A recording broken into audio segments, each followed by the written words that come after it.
Speaker लावून घ्या। Ambulance driver please contact करावा। नीलकमल महिला गोविंदा पथक आणि संदीप शिंदे बंद करा। सर्वांना नमस्कार। बोला हाती घोडा पालखी, हात वर करून हाती घोडा पालखी। Very good. आज रोहन पाटील युवा सेनेचे बदलापूरचे अध्यक्ष, प्रकाशदादा पाटील, सुरदासजी पाटील, वैशालीताई पाटील, निलिमाताई पाटील यांच्या संकल्पनेतून या कात्रा विभागामध्ये बदलापूर मधील नव्हे, मला असं वाटतं ठाणे जिल्ह्यातील सगळ्यात मोठी दहीहंडी असावी।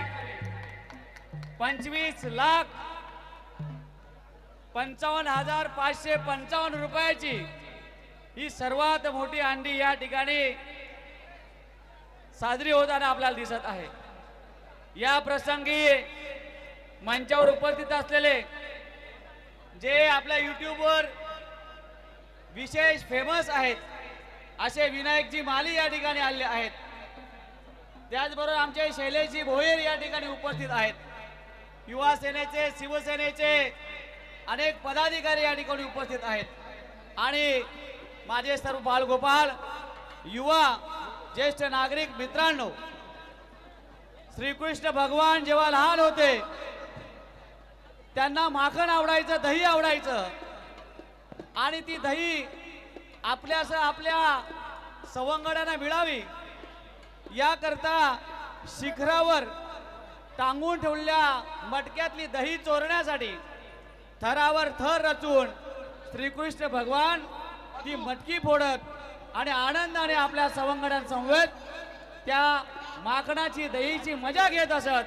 आणि तीच परंपरा, तीच संस्कृती प्राचीन काळापासून आपण सर्व भारतीय नागरिक आजच्या या गोपाल काळाच्या निमित्ताने आनंद लुटत आहोत। आमचे रोहन पाटील असतील, प्रकाशदादा असतील, सुरदासजी असतील, हे सातत्याने कात्रा विभागातील परिसरातील नागरिकांच्या सर्व समस्या सोडवण्यासाठी नेहमी पुढाकार घेत असतात।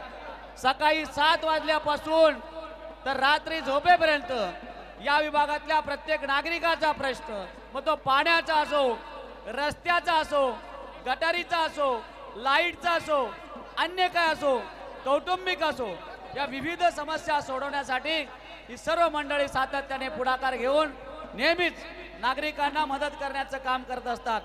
आमचे नगराध्यक्ष वामनदादा म्हात्रे यांच्या मार्गदर्शनाखाली रोहन सातत्याने अत्यंत चांगली जबाबदारीने एक युवा नेतृत्व आपल्याला एक चांगलं लाभलेलं आहे, जे सातत्यानं बदलापूर शहरातील नागरिकांसाठी चांगलं काम करत आहेत। प्रकाशदादांचा आदर्श, सुरदासजींचा आदर्श घेऊन तो सातत्याने बदलापूर शहरात चांगलं काम करत आहे। त्याची प्रगती नेहमीच पुढे पुढे चांगली व्हावी अशी त्याला मी शुभेच्छा या ठिकाणी देतो। आपणा सर्वांना सुद्धा या गोकुळाष्टमीच्या, गोपाळकाळाच्या खूप खूप शुभेच्छा देऊन या ठिकाणी थांबतो। जय हिंद, जय महाराष्ट्र। धन्यवाद आमदार साहेब। जोरदार टाळ्या होऊन जाऊ दे एकदा आपल्या आमदार साहेबांसाठी। आणि मी विनंती करतो पुढच्या पथकाला तुम्ही रेडी आहात तोपर्यंत प्रणय गोमाशे प्लीज प्लीज अनयजी हा आपला हक्काचा